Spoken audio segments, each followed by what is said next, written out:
Welcome back, everybody. It is Tuesday night, and that means another episode of Theater and Tech Trends Live. And this might be the show of the century.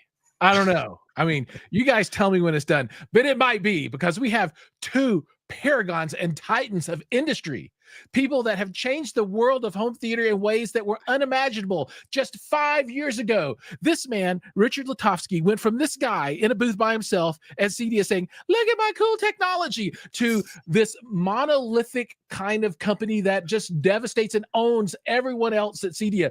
And, people have to line up and say, "Please, sir, can we have your processor for our room, please, sir?" And he then determines if they are ready or not for the power that is the madVR Envy Extreme. Okay, enough of that. But in all honesty, Joey Peacock and Richard Lutovsky are here tonight, and they are two wonderful gentlemen that represent madVR Labs, which makes a pretty darn cool product that we're going to talk about. Before that, though, gentlemen, some greetings, hellos, and a little bit about who you guys are for all these folks that might not know. And Joey, you're going first because you're top of my screen. Okay. All right. Thanks. Hey, everybody. Thanks for hanging out with us tonight. So, hey, I'm Joey Peacock, and my question is, what if no matter how great your display was, that it could be even better? So for end users and dealers around the globe that want to do that, they can reach out to us on madVRenvy.com and do that. And I'm the guy that helps put all that stuff together for them. Awesome. Well, thank you for joining tonight. It's much appreciated. Mr. Richard Lutovsky. Sir, yes, who are you? What do you do, and why should people care? Well, hello, Giles. It's great to see you again after our little in-person video that we did a couple of weeks ago at Cedia. Thank you for always stopping out and supporting us and being a big part of us. I think this is maybe our second or third time on your show, so you and I are certainly no strangers. For those who don't know me, I'm Richard Lutovsky, co-founder and CEO of madVR Labs. We started the company about 5 years ago with the mission to bring the ultimate picture quality and convenience and user-friendly product into the home theater and mixed media rooms to really elevate the experience and the immersion. And turn around, and 5 years went pretty quick. So here we are. It's crazy how fast it went. Now, for folks that don't know, let's give them the quick 60-second elevator pitch on what the product line is. You got a lot of different models and that kind of stuff, but they all do the same thing in different levels, right? Different capacities or capabilities, but they all are very similar. What does your product do? I mean, why would someone want this in their environment? Yeah, sure. So the madVR Envy is a video processor. It goes in between your AVR and your display, whether that is a projector, a TV, a video wall, even things like ultra short throw lifestyle projectors. And it elevates the picture quality and immersion. It has features such as the world's first AI-based motion interpolation. So, motion interpolation is something we could talk about later. It's typically a dirty word in the industry. And we didn't invent it. We're just trying to be the first to perfect it. And we've come a long way, and we have changed a lot of minds and opinions about proper use of it and how it can really elevate the experience. We do things like upscaling. We're still watching a lot of 1080p, unfortunately, due to broadcast TV, and we also have a lot of older movies and so forth that we like. And so that's really important to be able to upscale that properly to 4K or even 8K. And we also have things such as managing subtitles, which is a whole another element that we can get into. And we have things such as, all the aspect ratio controls and making the picture, really look great. Our nonlinear stretch is fantastic as well, especially if you're watching sports on a scope screen, or if you're watching movies on a 16:9 screen. It can be pretty painful. You're losing about 30% of the image. And so we can actually restore about half the black bars on the top and bottom without doing any cropping and still deliver experience that's excellent. It's hard to even know that it's being changed. So there's a lot of things in between, that we're not covering in this introduction, but in a nutshell, it just makes using your system a lot easier and just increases the immersion and the picture quality. Like our HDR dynamic tone mapping is a patented technology that really just brings out like the full range in HDR, because a lot of people feel like, well, HDR looks a little dark or the highlights are getting blown out. So we make sure that every single frame is rendered. Yeah, so properly. it sounds like I don't know if you guys remember this old TV commercial. Joey, you might remember this. Maybe you too, Richard.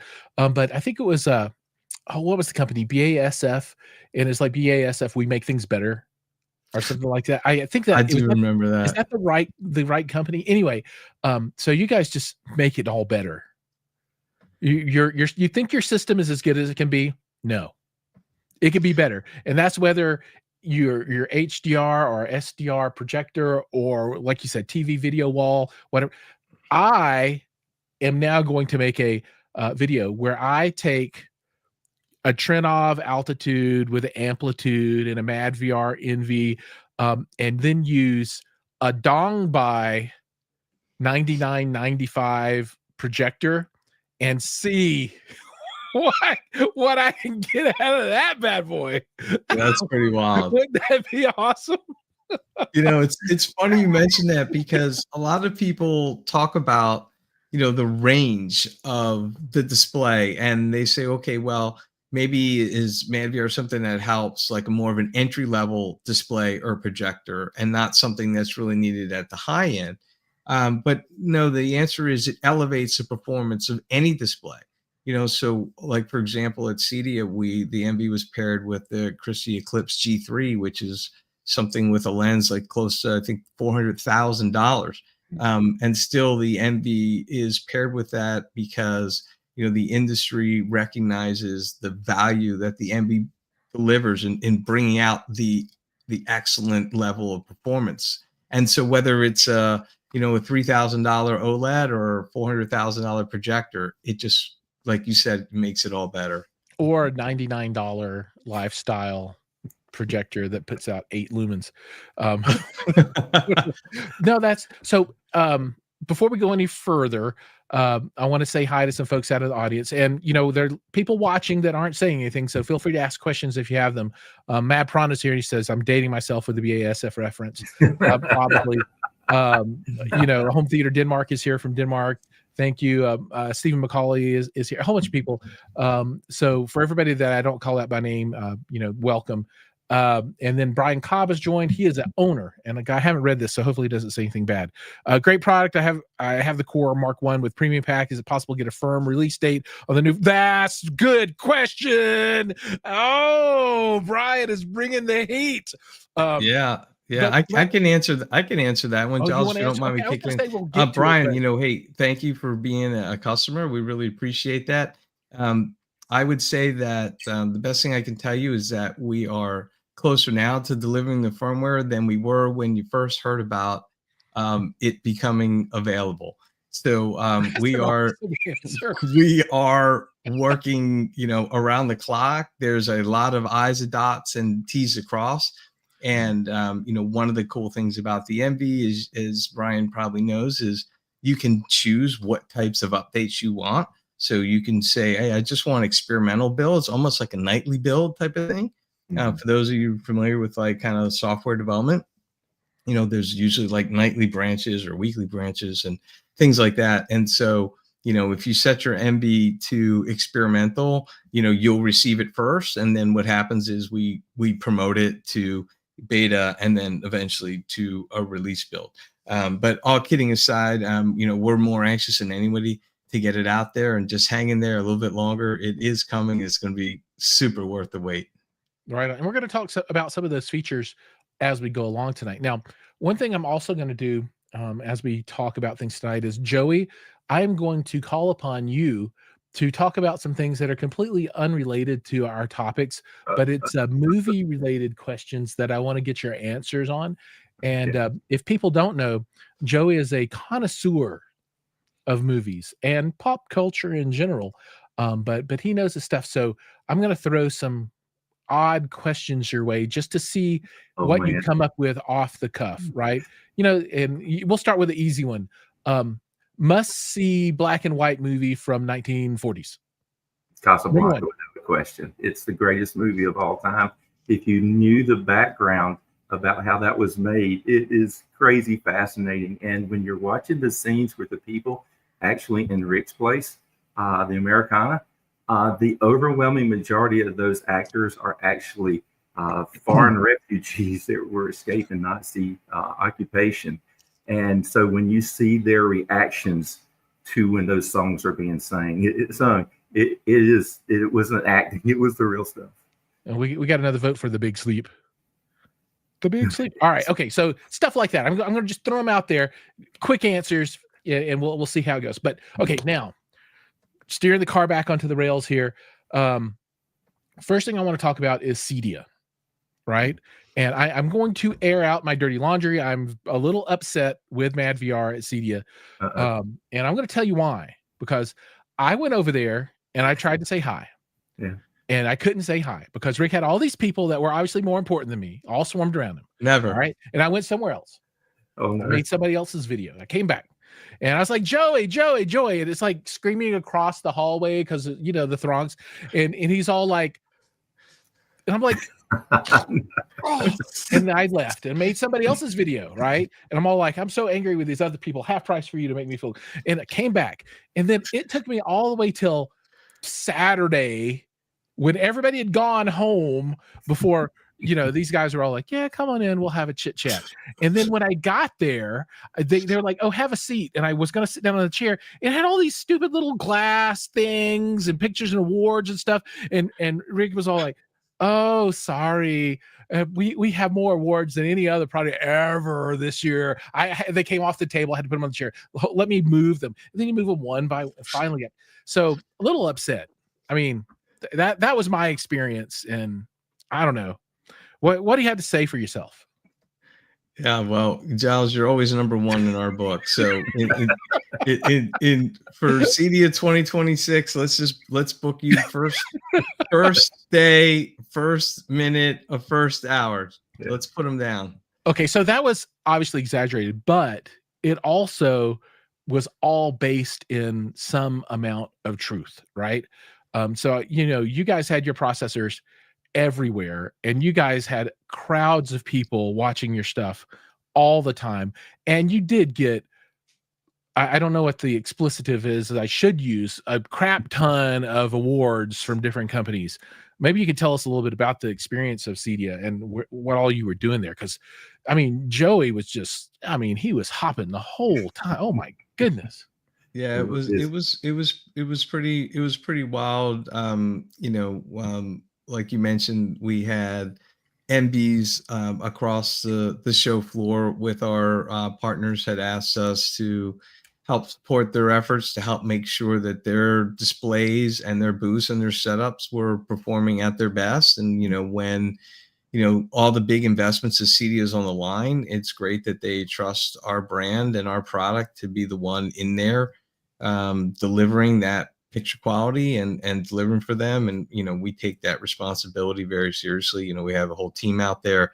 It's actually interesting what goes on to do this because, you know, we've got people, we need people out there that are able to go help them set up, run the cables, get everything set up. Cause, you know, if anyone's ever been at Cedia, or especially if you've exhibited there, it's essentially a war zone, you know, those first few days during setup. And oftentimes the projector and the display are among the last thing that gets set up in a room. So, you know, your partners are ready all at the same time, all at the last minute, you know, and it's really a fun challenge kind of supporting them. So, you know, that was great. I think it was probably 15, maybe even close to 20 displays. We even had people coming us during the middle of the show, like, hey, we heard that, you know, someone was here and said we should put an Envy on our display, and, you know, we have some extras, you know, at the show as backups always. And so we were even handing them out and setting them up in the middle of the show for those that wanted to add them. So that was great. Yeah, thank you for acknowledging the awards. Is something that we're very humbled by and very proud of. It was quite an accomplishment. I was very happy for the team. It was probably the first time that we got to go up on stage as a team when we won Cedia's 2025 Best New Global Hardware Product Award. See, that's a cool award, right? Because, you know, there are a lot of awards where somebody just stops by and like, hi, I'm Joe from Joe's Home Theater. You just won my award. And there's nothing wrong with that. That's cool.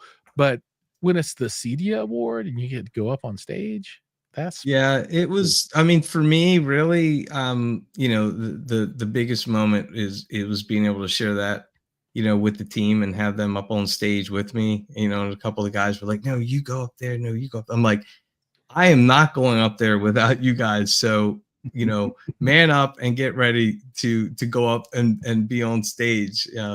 And so that was probably, you know, one of the proudest moments that I've had in the company for a while, because, you know, it really takes a village, you know, between our partner support, between the media support, and, you know, people like you, our team, distributors, dealers, customers around the world. I mean, this is all, you know, they all share, you know, in this. So we just want to say thank you to everyone for that.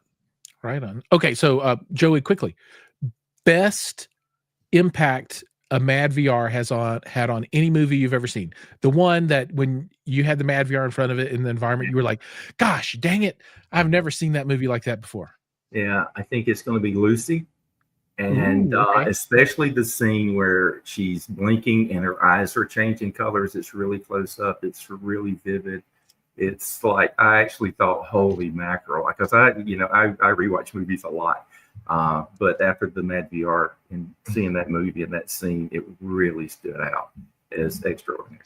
What I would love to see from you guys is a Kaleidoscape playlist for movies that you thought have been, you know, impacted significantly by madVR, right? Because, you know, some stuff is probably going to. I already have an answer to that. It's all of them. You have to make the playlist of all of them. Then that just makes Joey beat me to it. I was going to say, just go to like the beginning of your collection and hit play and go. All right. All right. So I'm going to pull up a newsletter that you published, and let me see. I don't even know which one this is. Is it this one? This one. Okay, yeah. So this one. And I'm going to scroll through because I think this has some pictures of stuff from. All right, so okay, some awards here. So Cedia Smart Home Awards. Is this the one that you talked about where you got up on stage? Yes, that was Cedia's main, you know, award for the, you know, the global best new hardware product. So that was cool. Right, and then probably all of us get the mail from Twice and Residential Systems, so you guys know what those are. Then a Projector Central, Best of 2025 show. AVS Forum, Best of 2025 show.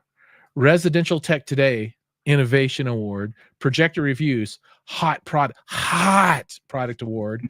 AV Nirvana, Cedia 2025, Best of Show. CE Pro, Best Product Award. Another dude, AVS Forum loved you so much that they gave extra stuff for the demo room, which included you guys. So, man, that's a lot of hardware. Yeah, and that was the crazy thing, is that it was the gift that kept giving, because in the week following Cedia, we found out about 3 others that had come along. So it was really just a humbling experience for all of us. We were just so grateful, you know, for the recognition and see all the hard work, you know, come out. And it was, I think it's a testament to, you know, the new products, you know, that we announced at the show that we can talk about as well. I mean, you see some of these photos here. You know, we have our deep dive demo station. So usually at these shows, you know, we have like our official partner rooms. Like in this case, it was Sound Room 6 and Sound Room 7. And then we also have our demo station. And the purpose of the demo station is really to kind of peel back, and that's the what layers this of is right here, right? Yeah. So that's kind of set up, and you can see there's the Spider-Man there running on a monitor with a PlayStation 5 and the Envy Core MK2. And that was kind of showing all the new stuff, and people were picking up the controller and gaming and having all sorts of fun, and giving us their feedback about our new low latency gaming mode, which is really exciting. And then we also were showing, you know, our other core hero features, like in this case, you see dynamic subtitle overlay there, because in the demo rooms, it's like what we call all business. welcome. This is all the equipment that's in the room. Enjoy these clips. And then they, leave and they don't really understand, well, what was madVR Envy adding? What was Right. that? So at the demo station, that's our chance to really kind of peel back, like I was saying, all the different layers and show A/B comparisons. And this is what it would have been with and without. And I mean, the area was pretty much like this all the time that I saw. And then inside of this was sound room, which one? I don't remember. That one looks like 6.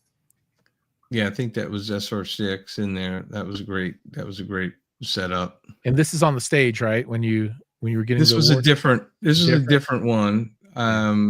Oh, there's so many. He's like, oh, this is not yet another thing. Yeah, this might have been that might have been CE Pro. Yeah, it was. Yeah, Oh, CE Pro Best Product Award. I'm paying attention. Yep. And this is AVS Forum. Yeah, that's Eric is always, he's everywhere. Every show I show up at, Eric is there. He walks up like, hey, Giles. I'm like, man, just and smiling too. Always with a smile, Eric. Yeah. And he's all like, here's my secret bag of treats. And then this is Projector Central. Okay, right. Yep. Mr. Jeremy here. Then so who is this fine collection of people here? Maybe you can call these folks out. That's the Cedia award show. Yeah, and so on the far left, that's Ryan Charpentier. He's our head of support and training. And between Joey and I, that's Jason Dustle. Jason's a new addition to the team as of April.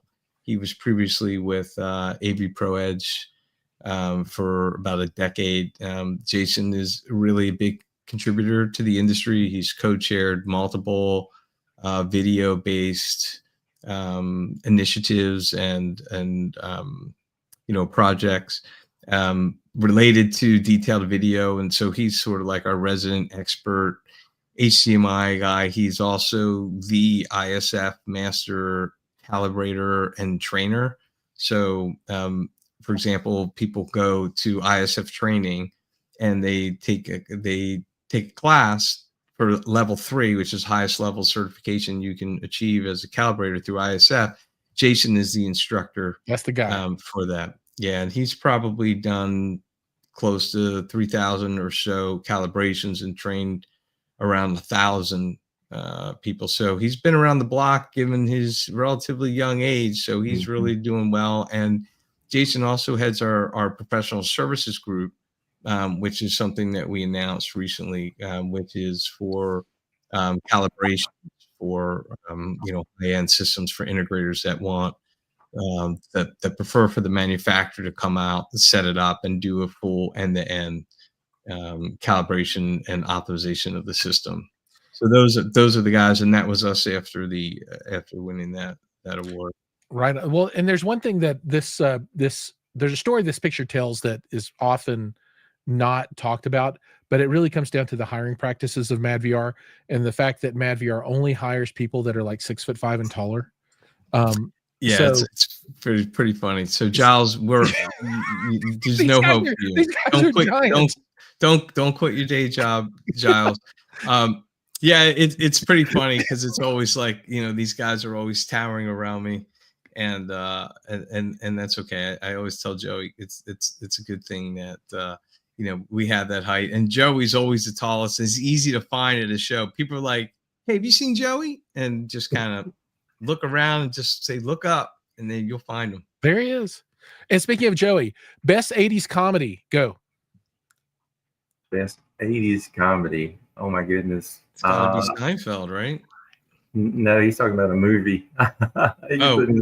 I'm thinking Tommy Boy, but I'm not sure if that's 80s or 90s. So. All right, Tommy Boy is the answer. All right, anybody else out there has a better answer? Let me know. So more people. Sky Pro, Double Pro is out there as well. Other people something about Mary 80s, or is that 90s? I think that's 90s. That's 90s. Yeah. Like 80s would be like Ghostbusters and stuff like that is the 80s. Absolutely. Hey, you guys. You know what that's from. Anyway, Then we got a bunch more people in this photograph, which is, I don't know, but they're all there, including this fine gentleman and this fine gentleman and this fine gentleman and that one right there, the whole crew.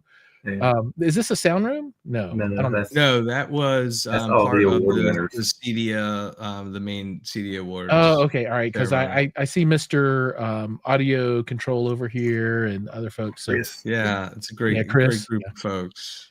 and then this is the stuff that had to be cleaned off the chair where I was trying to sit down. I couldn't sit, and all these things had been piled up there unceremoniously, and then I had to help organize them. Then this might be the best photograph taken at the entire show. Maybe because I took it, even with the eyes closed here. It still worked out pretty well. I think I took this one. I'm not sure. I'm not pretty sure. I like the one that we took where you were holding all of them, including we balanced a couple on your head, a couple on your while I was upside down. Yeah. And then this is also, did you guys find somebody yet for this position? We have, and we're always looking for more people. So if anyone out there is really into home theater and you're very technical, even if you haven't worked formally as a tech in the industry, if you're a home theater nerd like the rest of us, and gear, hook us up. Send your resume over to hr@madvr.com. We'd love to talk to you. And oftentimes the best people for these roles are ones that are really passionate about home theater and movies and what we do, because that describes our entire crew, is that we're all super hardcore into this as a hobby, and we don't feel like we're at work when we're at work, most days at least. There you go. In this photo, I think a lot of people here are very excited. Either they're very happy because they just saw it. I don't know if this is before or after the screening, but I think this guy's expression really tells a lot about if it was before the screening, he's really ready to get to it. And if it's after the screening, he was not impressed at all. So hopefully it was before, because he's all like, yeah. Everybody else is like, yeah. And he's all like, He might be recovering from that 60-inch sub. Yeah. Oh gosh, dude, that thing, crazy time. All right, let me see if I can. Is this gonna do it? Let me share another one of these out real quick. And while I have to go click, we'll do another Joey Peacock, and this time let's do best first movie in a sci-fi franchise. Best first movie in a sci-fi franchise. So it can't be a single movie. Yeah. It has to be something that's had sequels or a franchise around it. Now, I'm going to have to go with Aliens. I saw it at the theater when it came out. It was mind-blowing. It was the first time there was anything. There was Star Wars had come out a couple years before. Then E.T. Right. Was a little bit after. But the first Aliens, and that's a long, never-ending franchise, it seems like. But that was a masterpiece of a movie. Right on. Gosh, I think I might have just. Okay, maybe I didn't share the same one twice. So let's see. This is a different one, right? I think this is a different one. Is it a different one?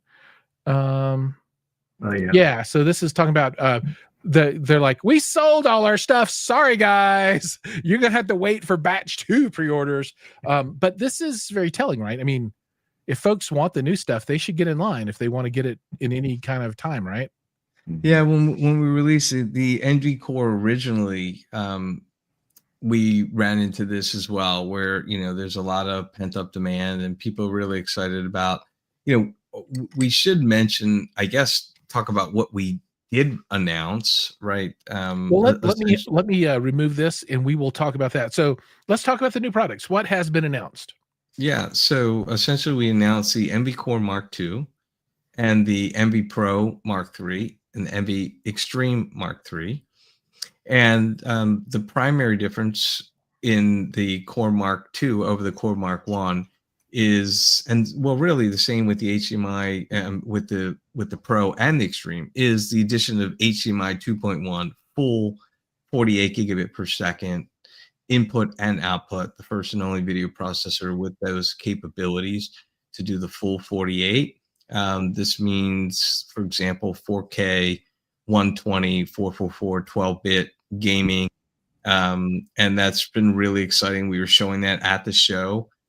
We have VRR support from day one on both the input down to 1 hertz and on the output up to 360 hertz.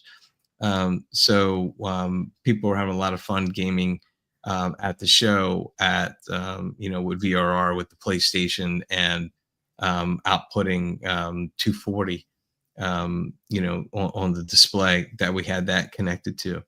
And so adding these capabilities is really important because the Envy has never really been known for being able to game through it. And a lot of people don't necessarily want to game in their theater, but they want the option to. And some people really do a lot of it. So it really just depends. But before, the latency was too high. It's not something we ever really focused much on. We were so busy innovating with other things like motion AI and our original subtitle handling and other features that were more pressing. And we really listened. People were saying, look, I want to game through this and I don't want to have to go through any extra cables and bypassing it and so forth. So we wanted to do it when we could do it right, and that time has come. And what I mean by that is, for anyone out there that's a gamer, and Giles, I know you're a pretty big gamer, VRR is key, and low latency is key. And so we didn't want to just offer some like low latency, but to do it in a way where we could then flip it on its head and go from, wow, this isn't really great to game on, to wow, like this is really great to game on. And the addition of the HDMI 2.1, a full 48, and the VRR on the input and output allows us to achieve that low latency, result. And so that's really big. And I should also add, for those of you like Brian out there that have an Envy, you're not forgotten. Those models are still very modern. And in fact, the Core Mark 1 is still a current product. We're manufacturing them day and night as we speak, trying to keep up with demand for that as well. And so the Mark 2 just kind of adds the HDMI 2.1 stuff, but all the models are getting, even going back to the earliest ones, are getting gaming mode with low latency. Now, all of them from December of 2020 and later will have VRR on the output up to 360, because those are all HDMI 2.1 on the output. Only the new models will have VRR on the input. So that would be the Core Mark 2 and the Pro and Extreme Mark 3, but they will all get the low latency gaming along with several other upcoming features. So I just wanted to mention that, that even if you are an existing customer, you don't necessarily need to feel the urge to go out and upgrade unless really you are interested in, being able to game at 4K 120 and have like the lowest possible latencies. 4K 120 at low latency is awesome. And I got a chance to take my hand at the game console that you had set up, the PS5 Pro, which when I asked my son what was the coolest thing that he saw at Cedia, he watched some of the coverage and stuff online with me. He's all like, "Oh, that one place had a PS5 Pro. That was pretty cool." Nothing. It's not the Envy. It's just you had a PS5 Pro. That was pretty cool. He's like, I didn't see any other gaming anywhere else. That was pretty cool.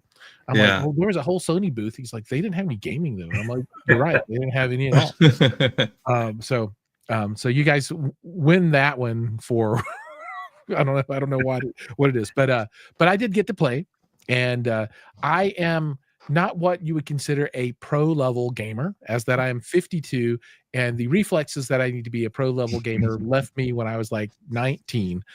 So those are all gone. But to me, when I played there, it's you just played. For me, there was no negative impact. It's not like, oh man, what's going on? It's so weird. Why is it like? No, I did the things and the things happened, right? And it all was great. So for me, wonderful experience. Wonderful experience. Now, if I take my 16-year-old son and put him in front of it, that'll be the challenge. That's the challenge that we need to see. How does he feel when he's playing something like Valerian? No. Yeah. What is it? It's a first-person shooter that's super twitchy, right? So it's like in the milliseconds of reaction time to Fortnite? not Fortnite. It's another one. It's I can't remember. Anyway, it's super competitive and a super high speed, right? And it's all about being able to aim and target and pull the trigger as fast as possible. So that'll be one. It's funny you mentioned that, because we had a lot of people at the show, and we have on our YouTube channel, on the madVR Labs YouTube channel, I think we have half a dozen or so testimonials, some of them from self-proclaimed, expert gamers, that really were really impressed with the latency and giving their impressions of everything. So I'd encourage anyone that's interested in gaming, to check that out. I know that we had an expert gamer check out the unit to give us their impression on latency, and they were playing with it. And then they said, okay, now go ahead and put the Envy in the chain. I'm like, okay, you can leave now. We got the answer we're looking for. The Envy has been in the chain. And so, I'm not going to claim there's no latency. Obviously, every component in the chain adds latency. And you're likely not going to want to do like super high competitive gaming, and you're typically not doing that in a theater anyway. If you're into that, you're doing that on a PC and a dedicated monitor, on a small monitor even.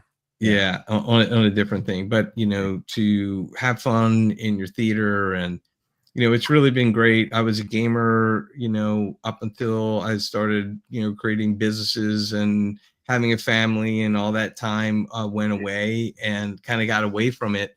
And it's been really fun to put a controller back in my hand after all this time. And it's really funny.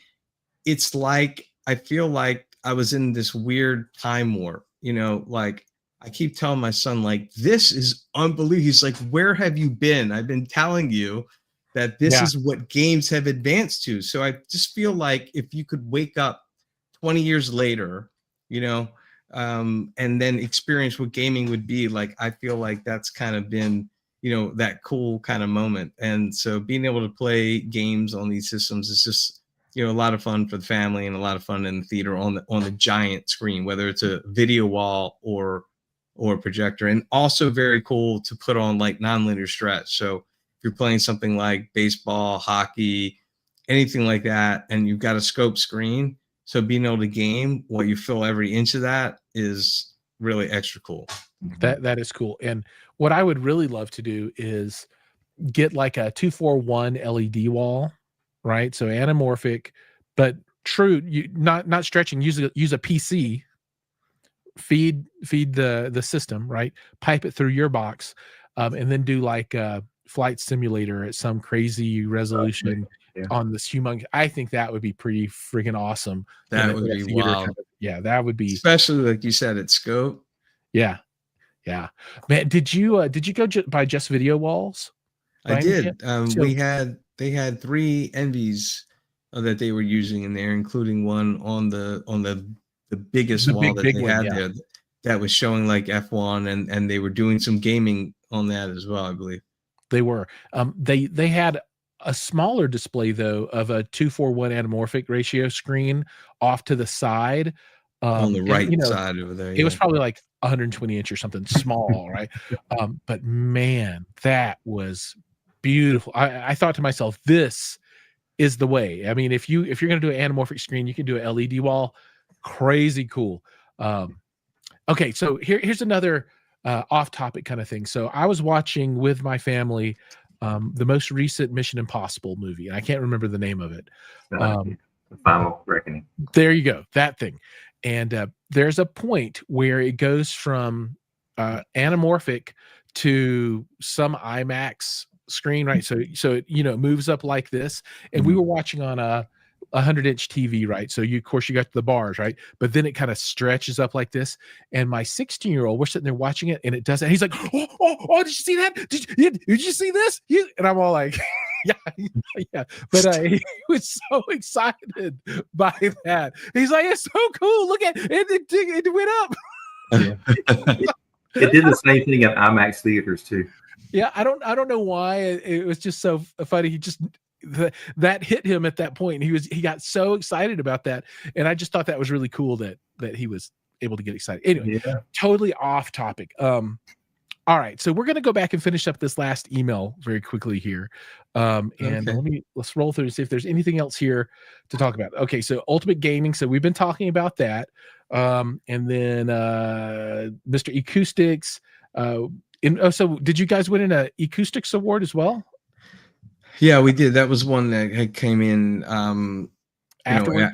after the show. That's why it wasn't in your original list. Right on. They keep coming in. Projector Central coverage, whoever these projector reviews coverage. This is the video we did together, and I have to tell everyone that there's another cut of this video with some footage that I removed that really changes the kind of the tenor of the piece, right? It changes it from kind of a informational to kind of a more hard-hitting investigational kind of. And maybe I'll release the director's cut one day. I don't know, but I'm just saying that it does exist out there. Yeah, you had me practically laughing in tears doing that. I couldn't even keep a straight face. It was good. If people are interested in becoming a dealer, they can do so. If they want to buy one, they can also do that. Buy or sell, right? We're catered all. All right, so 13 total accolades. Had 20, nearly 20, so 19 demos across the floor. All the stuff we've talked about. The list got longer and longer. That's cool. And then some more of these pictures that I think we've seen before. So that's awesome. I'm really happy for you guys. Yeah, thank you. And you know, the newsletter for anyone watching and wants to join the newsletter, you go to madVRenvy.com, and towards the bottom of the page, there's an option to join the newsletter. It's a great way to keep up to date on the latest and greatest offerings. You know, one of the big things that we've been showing a lot recently is our dynamic subtitle overlay. We could talk a little bit about that. Absolutely. If you're interested in that. I think you got a chance to see that. You want me to set the stage a little bit on the reason that this exists? Oh, I'm going to put a graphic up right here, and I think this is going to help people understand, and you can talk a little bit about it. But yeah, sure. The top is your crappy system as it exists today, that after you see this, you won't even want to watch anymore.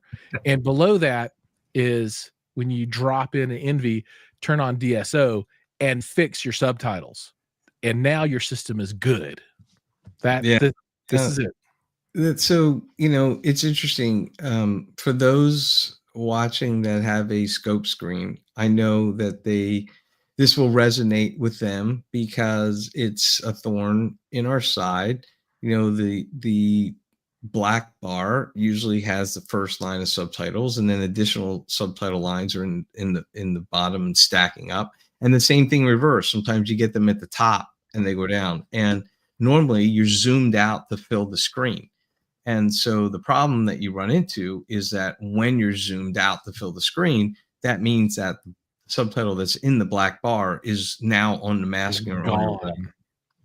And that's something I think a lot of people can relate to. And for the past several years, we had our what we called subtitle management, which was highly effective and a beloved feature of the product. You know, one of our quote unquote hero features that people really appreciated and found value in. And the only challenge with it is that the way that worked is that it would shrink the image so that bring back the black bar. And so you could see the subtitle in it. And then when the subtitles were done, after a set amount of time that you could control, it would go back to full screen. And the problem that you wind up with that is, you know, the whole idea of changing the screen back and forth, you know, that creates a distraction. And, you know, I mean, there's other alternatives. You could use lens memory and you could push a button and then zoom out, you know, zoom in, but then you're watching the whole movie zoomed in. with the black bars on the side and the bottom, right? And so what dynamic subtitle overlay does is we set out to accomplish several things. The first is to move the subtitles where you would ideally want them to be, which is in the content so that it does not get cut off and so that you don't need to shrink it and change the image size. So you can see here in the top compared to the bottom what we've done. Now, you can think of it as sometimes people are like, we like them to understand by the time the Envy gets these from your media player, regardless of what it is, it's just a big blender of pixels. Okay, there's no way to know what is a subtitle and what is not, unlike in the media player where there may be like a subtitle file or people are right. It's burned in. Right. It's by the time it gets to us, it's burned in. But we don't want that to hinder anything. So essentially what we're doing is doing a cut and paste. So we are dynamically determining what the subtitle is. And when the subtitle, at least a portion of it, appears in the black bar area, either top or bottom, then the dynamic subtitle overlay will activate. And when it activates, what it does is it will cut the pixels out, fill in the holes, which we call in painting, and then paste it back where it should ideally be. Okay. And because if you see here, in all the good times is at the bottom, and where it really winds up is higher up, like higher up towards his elbow, right? So, that's pretty tricky to do in real time. And that works really well, but we didn't want to stop there because a lot of people need subtitles, or their partner that they're watching with or family member wants them on, but they don't. And it's big, they're bright, they're glaring. It's a distraction. And I know personally, I follow the story much better with the subtitles on, but I don't like to have them on because of the visual distraction. And so why is it distracting? Well, because they're too bright and they're too big. And so, it also ruins the contrast on low average picture level APL scenes. So you're watching a dark scene in a cave, and you've got these blaring giant subtitles. So what's happening is your room is filling up with light that's then hurting your eyes and then bouncing back on the screen and destroying your contrast. And it can also impact the dynamic contrast mechanisms that's found in many different displays, because it thinks, oh, wait, this isn't a 20 minute scene. Yeah, like, oh, this is actually a fairly bright scene just because of these subtitles. So in addition to moving the subtitles, we also have a feature that you can turn on that dims the subtitle smartly to match the average picture level of the scene.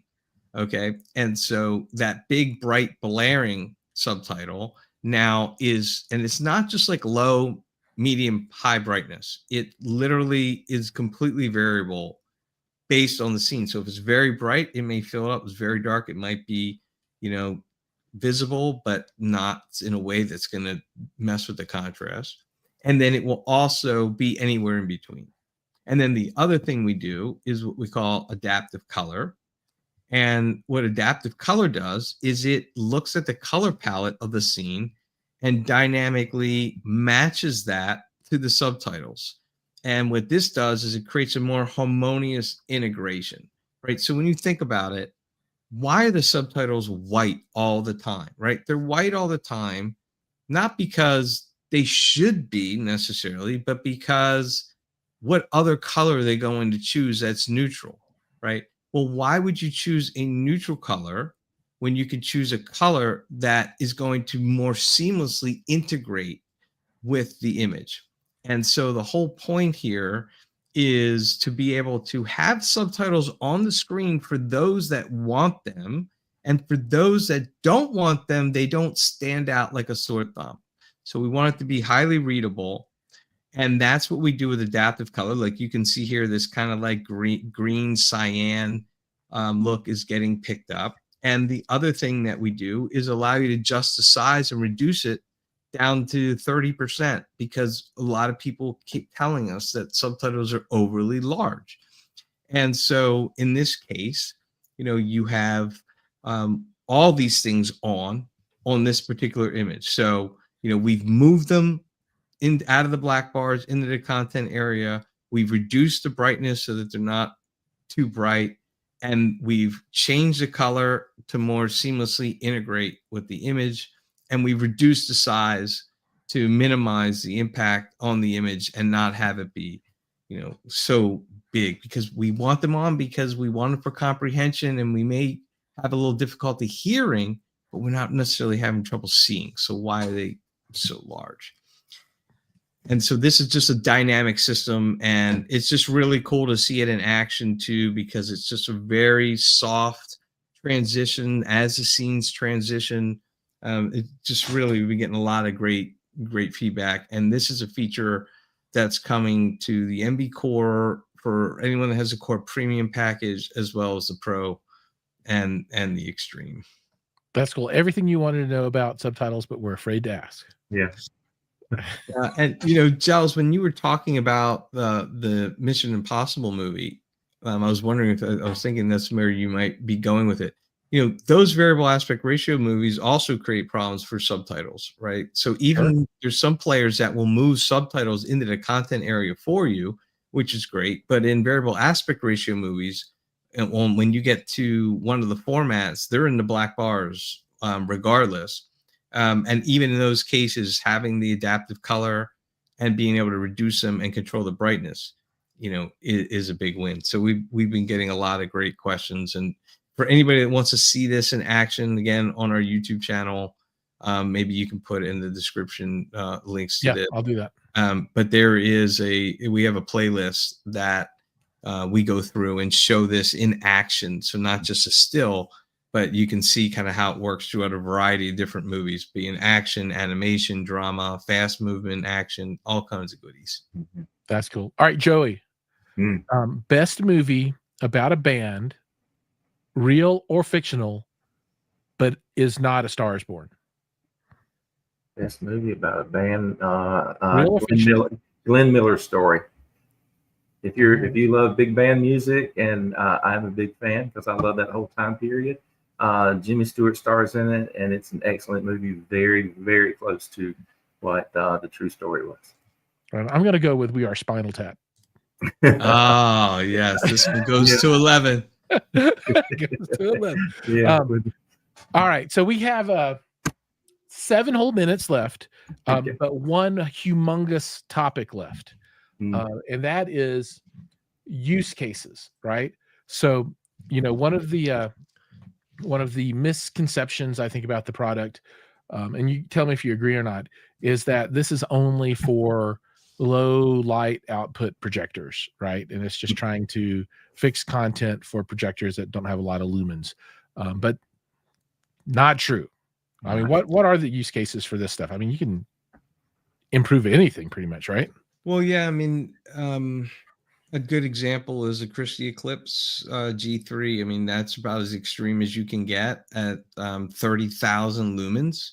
Yet, they still wanted to put an Envy Extreme with that processor. And if you listen to Christie talk about their displays and the Envies, they're pretty open about how they like to have their displays paired with the Envy for our tone mapping and calibration and other improvements that we can bring into the picture chain. We always like to say it's our job to prepare the pixels, and it's the job of the display to paint, those pixels. Right. And so whether you've got 30,000 lumens or, 40 or 50 lumens, so that's a big part of it. The other thing is there's way more going on than just ACR tone mapping. I mean, maybe 5 years ago, it was mostly about that. Things like motion AI, managing the subtitles, getting back the lost immersion on your 16:9 TV or video wall. Those types of things have been really, really popular. And Joey probably has some additional thoughts as well, because he's on the front line, talking to dealers all the time about their challenges and things that they're looking to solve. Joe, you said upscaling, right? Yeah, upscaling is a big thing. there's tons of 16:9 displays that are sold and being installed everywhere around the globe, and that our patent pending nonlinear stretch technology is bidirectional. So it's not that we just fill a scope screen with no black bars. We can get rid of the majority of those black bars on the 16:9 screen, like Rick said earlier. We're not doing any cropping. It's just our tech is able to get rid of those black bars, and it's magical to be able to do that. If like you, Giles, if you're buying a big 90 or 100 inch, a lot of these dealers are putting them in with 65 and 77 and 80 inch TVs. But if you're getting these big giant TVs and you're into movies or even series, now if you're watching a series, there's black bars at the top and bottom of those things. There are. And yeah, that is my bane. Yeah. Yeah. And we can get rid of the majority of those black bars. And in fact, we can even not only get rid of some of those black bars, we can even, if you want to have all your black bars on either the top or the bottom, you can actually move with us. You can move the image up or down and move those black bars around too. So lots and lots of features and bells and whistles and options. Our theory is, look, we're going to give you everything we can give you and let you choose what you want to use. And so there's a lot of choice with our stuff. Right on. Now, one thing that we're going to do in the future, I'm holding you to this one. I'm looking at both you guys. I want to do a show where we sit down, and then for the TV crowd, the direct view display crowd, 16:9 crowd, go through the setup and a kind of a before and after, putting an Envy, inline between your processor AVR and then that kind of display, right? Because I think there's been a lot of coverage out there around projectors and that kind of stuff, and not as much maybe from what I would consider to be, I don't know what the right term, maybe call them the core crowd, folks that are buying cores that want to pair it with, 100 or 115 inch screen, right? And go that kind of route with things, because that is from my perspective, a format and a implementation that's getting a lot of traction, right? I think there's going to be humongous growth there. And I think you guys will be part of that growth as integrators are like, all right, I'm doing my 15th 115 inch screen this month. I need another Envy, please. Bring in our core. I need another one. So, wouldn't it be nice? You been reading my email? every integrator doing 30 jobs a month, all needing one of your boxes, all of them across the entire world. I think that's a good problem to have. Well, it's funny you mention that, because that's sort of how the Envy Core came about. Right on. The integrators, were telling us like, hey, we're using an Envy Extreme in the main theater, but I've got 3 or 4 other TVs throughout the house, and I need something that's, half the price and half the size, and we delivered. In fact, it's about a third of the price. And speaking of price, the Envy Extreme at the top end is the most premium experience, and has the most premium price tag. But if you go to the Envy Core Mark 1, which does a lot of what the Envy Extreme does, in the US, and the pricing varies overseas. So if you're watching this overseas, please check with your local dealer. But in the US, the Envy Core Mark 1 is $4,995, and will do a lot of what we talked about here today, including all the nonlinear stretch and all that. And that's the most aggressively priced and your biggest bang for the buck video processor on the market. And so the price really, goes from there all the way up, depending on your budget. But it's a great way to pair it. And that's what the integrators were saying, like, hey, I can't put an Envy Extreme in the living room or in this mixed media room. There's one in the theater, but they want something, for nonlinear stretch and for these other things to fix these issues with black bars. And that's really kind of the backstory of how the core came to be. Right. That's awesome. If there's anybody out here watching that wants to come on and tell your story of using a madVR product with your big screen television or LED wall, I'm all ears. I'd love to have you come on and tell that story, because I love theater and I love projection and all that stuff, but I'm pretty passionate about direct view display, because it's really, I think, a product of the masses, right? Because there are so many more people that are doing TVs and now big TVs than are doing the dedicated theater bill. So I think there's a lot to talk about there in, you know, helping those folks get a really, really good experience out of their equipment. So if anybody out there, you want to come on, let me know. We'll do a show. And that'll be a lot of fun to do that with you, Giles. We'll be more than happy to dig into that. Sure, right on. Okay, and speaking of digging, I don't know how that segues over, but we have dug ourselves out of time. It is a minute after, and I want to be respectful of you guys and all of our viewers out there. Guys, thank you so much for Thank coming you, on the show. I Giles. really appreciate it. Thank you, Joey. Yeah, thanks for everybody that's hung around and watched with us. We really appreciate you guys. Yeah, we really appreciate the community and all the support from you guys. Thank you so much. Absolutely. And I'm gonna echo that. Everyone's time is precious. Not only myself and my guests here, but also the viewers. Thank you for taking the time out of your day to spend it with us, because I know you have lots of options out there to spend your time on. And we appreciate you coming here and hanging out with us. And hopefully you found value in this, because I know I did. I look forward to the next time. All right, gentlemen, take care. Everybody out there, see you in the next one.